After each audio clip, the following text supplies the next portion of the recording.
Ahoy Rum Explorers, I'm Nia and today is our first day of tours. We're heading to Long Pond and Hamden. Super excited, especially for Hamden. You know, all the great house rums are incredible. Our buses are here, people are loading, so follow along. First day in Jamaica.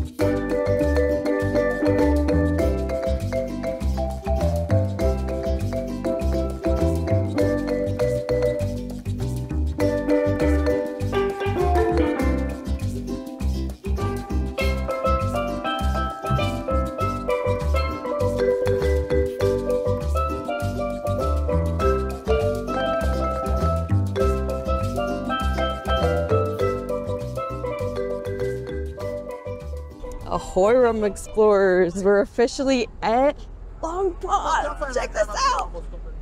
Look at that. Follow me along. Oh, by the way, you cannot tour this distillery. So this is an exclusive for the Myrumdiaries channel. So if you're not subscribed, shame on you. You're missing exclusive content just for you and my followers. Perfect.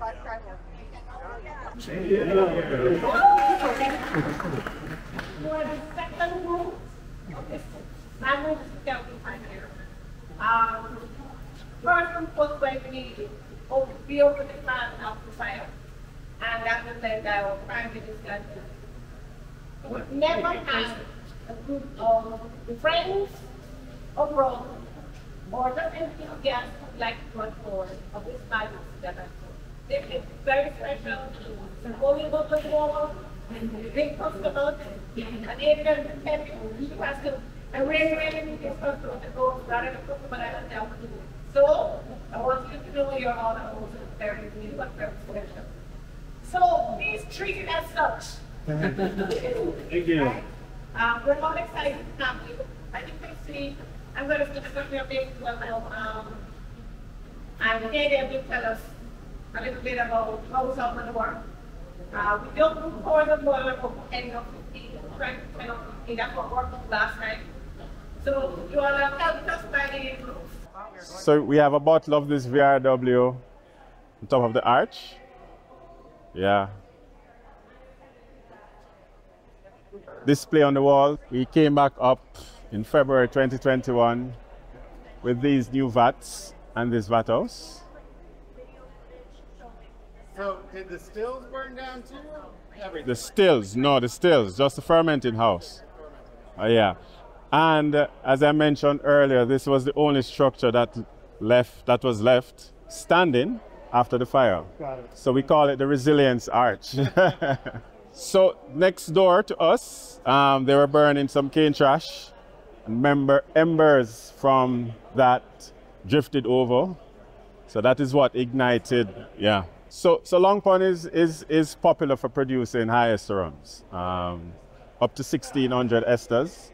But we also produce light rums, as low as 90 esters. But of course, the demand is really for our high ester rums because of the funkiness. Yeah. So we export it to Europe mainly, and we also use it in our blends. Sure. Yeah. Question. Yeah. Picture had VRW. What is Right. VRW? Vale Royal Weatherburn. So there was a distillery called Vale Royal. Okay. Yeah, but there was an amalgamation of that distillery into Long Pond, so we imported that mark here. Okay. Yeah. John Doerr pot stills, the famous John Doerr pot stills that has been around for decades, continues to produce rums at Long Pond, and you'll have a look at it when we go to the distillation section. Again, just another pictorial of our fermenting house. Long Pond released its first single mark, ITP 15, about 2-3 years ago. And ITP is Ive Thompson So Ive Thompson was a famous distiller. Yeah, it was cool. So all of it has been sold out. We only have one or two for display. One of those bottles is on the arch. Was. Somebody must have did it. So this is a representation of it. The bottle in the United States was different than that bottle. Yeah, because this is a 70 cl bottle. I like The that one bottle better. the one in the United States is a I like 750. that one better. Can I trade mine out? Well, if there are any more, but we plan to release more, Perfect. and I know understand. Now you can do 70. That's what I was going to say. Yeah, so it will be a more fancy bottle. I like that. And of course, it's situated in the heart of Trelawney, a small town called Clarkstown. Dating back to the 17th century, Long Pond started producing rum since 1753. Is sugar still produced next door? No, No. shuttered. All shut down. Yeah, all shuttered. So who produces, besides Worthy Park, who produces sugar on the island? Frome in Westmoreland. That's it. It's at two. Two. Down to two. And there used to be hundreds, right? Yeah, and as recent as maybe 10 years ago, it was 6. Yeah. So that is why there is a demand for molasses, demand. and we're importing so many because Where do you guys get it from? Korea, like, so we get it from Fiji, sometimes we get it from Mexico, sometimes Panama, Guatemala. Well, we used to get it from Guyana, but we don't anymore. And a small amount from locally. So about 20% of the requirement is now sourced locally, and 80% overseas. You get it from Worthy or those other. Right. And as early as recent as 10 years ago, it was like 60% local, Yeah. 40% imported. So you see what the shuttering of the sugar factories has caused. Right. Yeah. Oh man, there's fermentation things happening. Yeah. Here. Yeah. It goes. Yeah.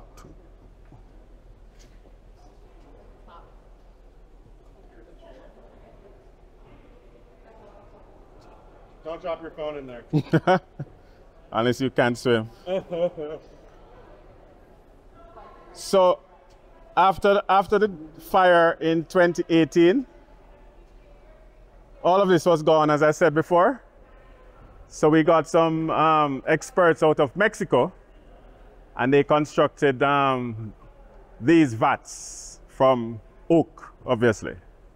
So this is the fermentation house, fermentation area. We have cane acids, which you're looking at here, which aids in the production of high ester rums. And of course, you add molasses and water. Wild yeast from the cane. The yeast acts as that fermentation enzyme. And at the end, towards the end of production, that is when fermentation, that is when we add the muck to add added flavors. Were there the same rough numbers of vats before and after? No, I think we increase the capacity. Increased it. Yeah, we increase the capacity. An example of how we add the ingredients from the muck pit, You grab ferment it it. out there and then let it. let it slowly- stay there, slowly yeah, steep for like in, a few days. tea bag? Sure, for like two to 3 days. For heavy pots, it's fermenting for 2 to 3 weeks. But for light pots, it's 28 to 36 hours. Yeah.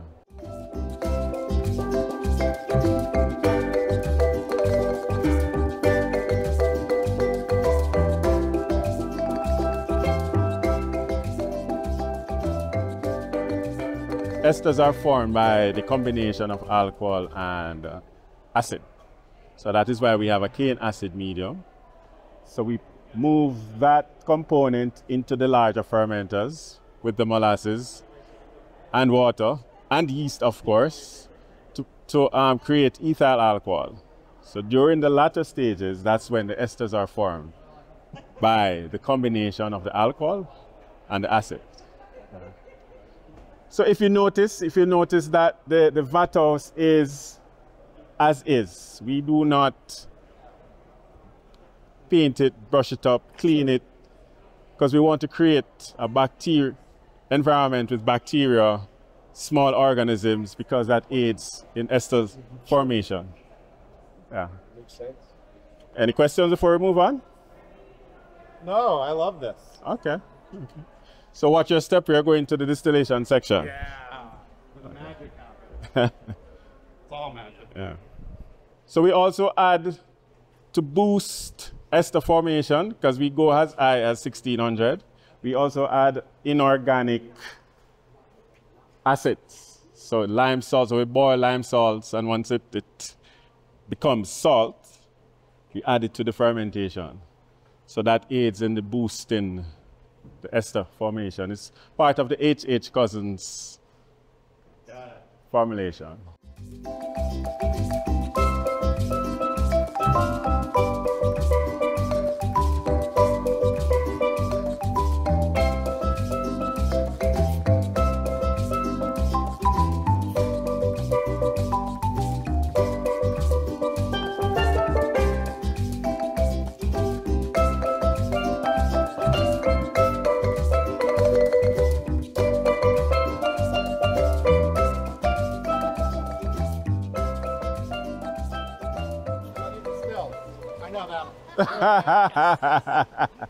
Right?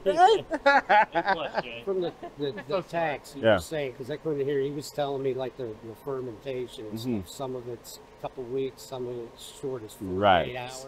Right. The one that had all the sugar cane in it. Yeah, that's 2 to 3 weeks. That's 2 to 3 weeks? Yeah. Okay. Yeah. So this is our distillation section, of course. You notice the pot stills. We won't go that side, but we can view from here because the pots are running and it's extremely hot. And I do not want anyone to get, burnt.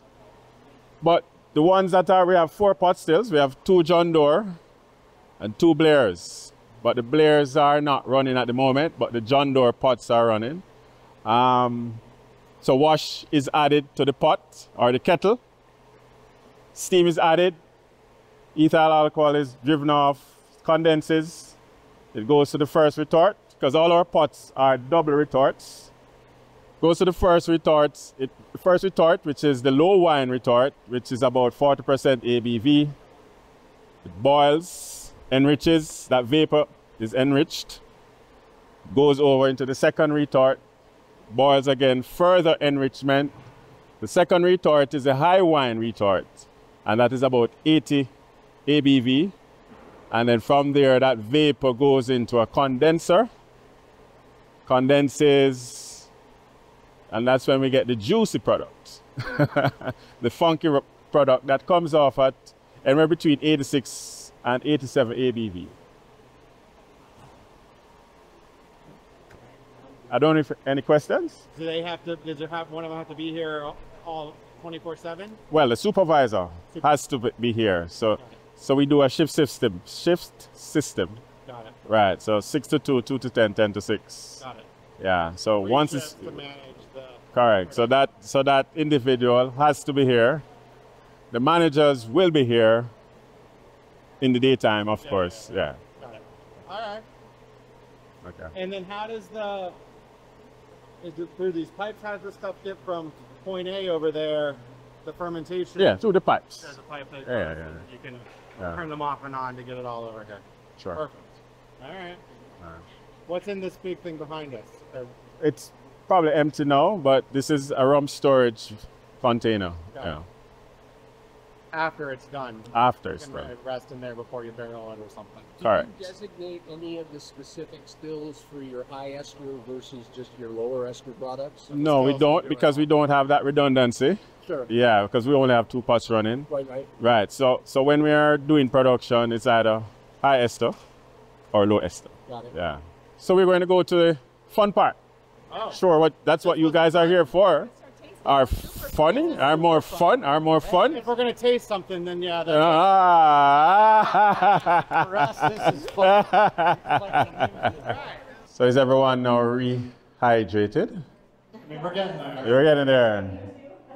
Okay, so what we'll taste today, we have some fresh crop rum from production. Like just pulled off the still recently? Yeah, and we also have some that was aged in barrels. And a sweet treat. And that sweet treat is some molasses. Yeah, so we'll start off with the lowest ester that we have here, no? Which is the OCLP. This is it. Yeah, so you can just pour. So OCLP is around 300, 350 esters. Yeah. Thank you. So everyone, thank you. I'll grab them. Right, you want to?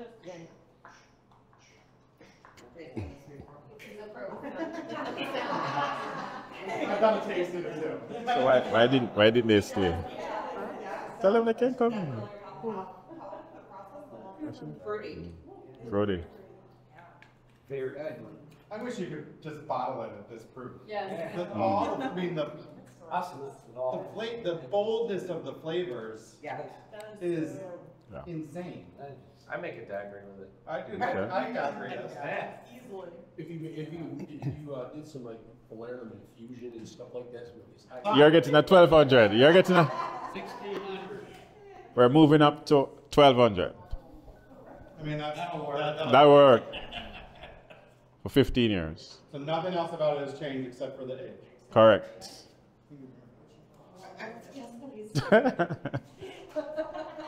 She was looking for a cup. I had one. Cinnamon. Yeah, there's a lot of cinnamon too. Yeah.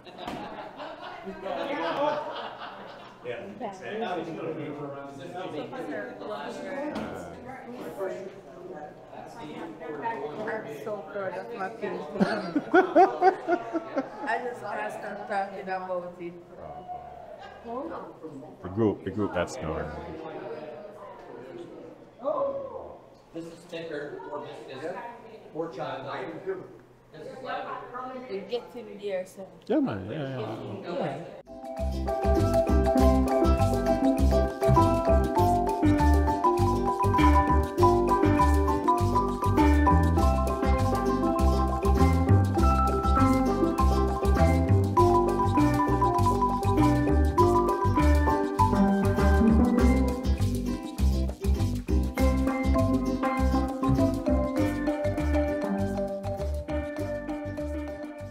Good morning again. So this is where we call our light fermentation house, right? In 2012, we had to stop operating because we could no longer put it down in the environment. So what we had to do when we started in 2017 was to designate one of these 40,000 gallon fermenters as a Dunder tank, right? So there are 3 of them. Number 3 use as a Dunder tank, holding tank, and the other 2 will ferment light wash.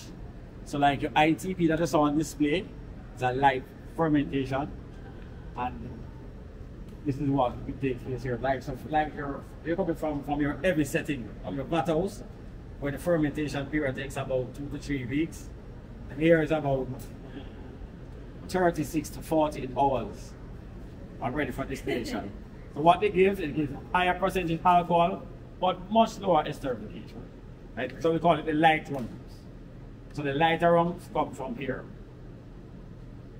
So we are in near future, about maybe another year or so, we should get a Dunder pond where we can start utilizing all our fermenters here, and we can produce much more rum, so that the further rum group can get more rum to drink. Good plan, good plan. Speaking our language. So this is what we call the live fermentation, and here we use active dry yeast to propel the fermentation. So put in a third, we call a third stage, and then transfer to the fermenter, and molasses and water is mixed on it, and then, as I said, in about 48 hours it is ready to distill.